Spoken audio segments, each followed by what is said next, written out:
ایک ایسا کمپیوٹر جو 1 ٹریلین کیلکولیشن کو صرف 1 سیکنڈ میں حل کر سکتا ہے، ایک ایسا کمپیوٹر جو -460 ڈگری پر کام کرتا ہے۔ کوانٹم کمپیوٹر ایک تیزی سے ابھرتی ہوئی ٹیکنالوجی ہے جو کلاسیکل کمپیوٹرز کے لیے بہت پیچیدہ مسائل کو حل کرنے کے لیے کوانٹم میکینکس کے قوانین کا استعمال کرتی ہے۔ جب سائنسدانوں کو مشکل مسائل کا سامنا کرنا پڑتا ہے تو وہ سپر کمپیوٹرز کا رخ کرتے ہیں۔ یہ بہت بڑے کلاسیکل کمپیوٹرز ہیں جن میں اکثر ہزاروں کلاسیکل سی پی یو اور جی پی یو کور ہوتے ہیں جو بہت بڑے حسابات اور جدید مصنوعی ذہانت کو چلانے کے قابل ہوتے ہیں۔ تاہم یہاں تک کہ سپر کمپیوٹر بھی 20ویں صدی کے ٹرانزسٹر ٹیکنالوجی پر انحصار کرنے والی بائنری کوڈ پر مبنی مشینیں ہیں۔ کوانٹم کمپیوٹر جو کہ کلاسیکل کمپیوٹر کے مقابلے میں کاموں کو تیزی سے پروسیس کر سکتے ہیں۔ 2019 میں گوگل نے ایک کوانٹم کمپیوٹر کا استعمال کرتے ہوئے صرف 200 سیکنڈ میں ایک ایسے مسئلے کو حل کیا تھا جو تیز ترین سپر کمپیوٹر اس مسئلے کو حل نہیں کر سکتا تھا۔ کلاسیکل کمپیوٹر جن میں اسمارٹ فونز اور لیپ ٹاپ شامل ہیں بائنری میں معلومات کو انکوڈ کرتے ہیں۔ کوانٹم کمپیوٹر میں میموری کی بنیادی اکائی کوانٹم بٹ ہوتی ہے۔ کوانٹم بٹ جسمانی نظاموں کا استعمال کرتے ہوئے بنائے جاتے ہیں جیسے کہ الیکٹران کا گماؤ وغیرہ۔ اگرچہ کوانٹم کمپیوٹر بے مثال کمپیوٹیشنل طاقت پر مشتمل ہے، وہ ہمارے موجودہ ڈیجیٹل انفراسٹرکچر خاص طور پر انٹرنیٹ کے لیے بھی ایک اہم خطرہ ہے۔ جیسے جیسے کوانٹم کمپیوٹنگ کی صلاحیتیں آگے بڑھتی ہیں، ہمارے آن لائن سرگرمیوں کی حفاظت کرنے والے حفاظتی پروٹوکول ختم ہو سکتے ہیں۔ اس ویڈیو میں ہم انٹرنیٹ پر کوانٹم کمپیوٹنگ کے ممکنہ اثرات اور اس سے ابھرتے ہوئے خطرات سے نمٹنے کے لیے فعال اقدامات کے بارے میں جانیں گے۔ کوانٹم کمپیوٹر کوانٹم میکینکس کے اصولوں پر کام کرتے ہیں۔ کوانٹم بٹس یا کیو بٹس کے منفرد خصوصیات کا فائدہ اٹھاتے ہوئے پیچیدہ حسابات کو کلاسیکل کمپیوٹر کے مقابلے میں تیز رفتاری سے انجام دیتے ہیں۔ یہ کمپیوٹیشنل صلاحیتیں انکرپشن، منشیات کے دریافت سے لے کر اصلاح کے مسائل اور مصنوعی ذہانت تک مختلف شعبوں میں انقلاب لانے کی صلاحیت رکھتی ہے۔ تاہم کچھ ایسے الگوریدم ہیں جو کوانٹم کمپیوٹنگ کو اتنا طاقتور بناتے ہیں کہ وہ انکرپشن کے طریقوں کے لیے بھی اہم خطرہ سمجھے جاتے ہیں جو انٹرنیٹ سیکورٹی کے لیے بہت اہم ہیں۔ انٹرنیٹ سیکورٹی کے لیے RS اور ECC جیسے کرپٹوگرافک پروٹوکول موجود ہیں۔ روایتی کمپیوٹرز کو ان انکرپشن اسکیموں کو توڑنے کے لیے بہت زیادہ ٹائم درکار ہوتا ہے جس سے وہ عملی مقاصد کے لیے مؤثر طریقے سے محفوظ ہوتے ہیں۔ تاہم کوانٹم کمپیوٹر ان حسابات کو بے مثال کارکردگی کے ساتھ انجام دینے کی صلاحیت رکھتے ہیں جن کو عام کمپیوٹر چھوڑ دیتے ہیں۔ کوانٹم کمپیوٹنگ سے انٹرنیٹ سیکورٹی کو لاحق سب سے نمایاں خطرات میں سے ایک غیر متناسب خفیہ پاسورڈ کو توڑنے کی صلاحیت ہے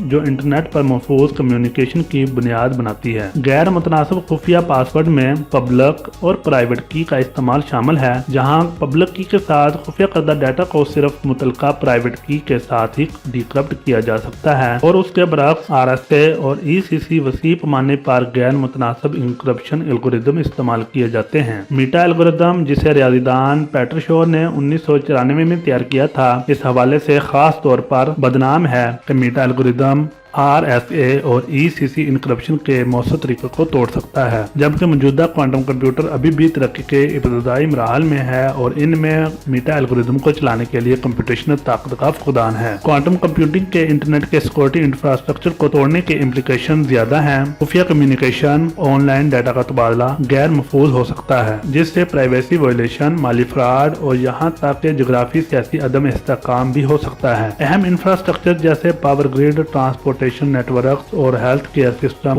انٹرنیٹ کمیونیکیشن پر انحصار کرتے ہیں۔ اگر انکرپشن پر کمپرومائز کیا جاتا ہے وہ سائبر حملوں کا شکار ہو سکتے ہیں۔ کوانٹم کمپیوٹر سے لاحق خطرات کو کم کرنے کے لیے مختلف طریقے استعمال کیے جا رہے ہیں۔ ان میں گریڈ پر مبنی کرپٹوگرافی، ہیش پر مبنی cryptography, multi variant polynomial cryptography شامل ہے جو کہ کوانٹم حملوں کے خلاف بہتر سیکورٹی فراہم کرتے ہیں۔ تاہم ان نئے کرپٹوگرافک پروٹوکول کو لاگو کرنے کے لیے موجودہ نظاموں کے ساتھ مطابقت کو یقینی بنانے اور انٹرنیٹ کے بنیادی ڈھانچے میں رکاوٹ کو کم کرنے کے لیے محتاط منصوبہ بندی اور ہم آہنگی کی ضرورت ہے۔ کوانٹم خطرے سے نمٹنے کے لیے ایک اور نقطہ نظر QKD ہے۔ QKD یعنی کوانٹم کی ڈسٹریبیوشن سسٹم ہے۔ روایتی انکرپشن کے طریقوں کے برعکس جو ریاضی کے مسائل کے کمپیوٹیشن پیچیدگی پر انحصار کرتے ہیں، QKD فزکس کے بنیادی قوانین پر انحصار کرتا ہے جو اسے کوانٹم حملوں پر فطری طور پر محفوظ بناتا ہے۔ جبکہ QKD ٹیکنالوجی ابھی بھی ابتدائی دور میں ہے اور ان جن کو عملی چیلنج کا سامنا ہے، یہ کوانٹم خطرات سے انٹرنیٹ کو محفوظ بنانے کے لیے ایک طویل مدتی حل کے طور پر جانی جاتی ہے۔ کوانٹم کمپیوٹنگ کی آمد بے مثال کمپیوٹیشنل طاقت اور تکنیکی جدت کے ایک نئے دور کا آغاز ہے، تاہم یہ انٹرنیٹ کی حفاظت اور ڈیجیٹل انفراسٹرکچر کے لیے ایک زبردست چیلنج بھی پیش کرتی ہے، جس پر جدید معاشرہ انحصار کرتا ہے۔ آپ کو یہ ویڈیو کیسی لگی؟ اگر اچھی لگی ہے تو لائک کیجیے۔ اللہ تعالی ہم سب کا حامی ناصر ہو۔ اللہ حافظ۔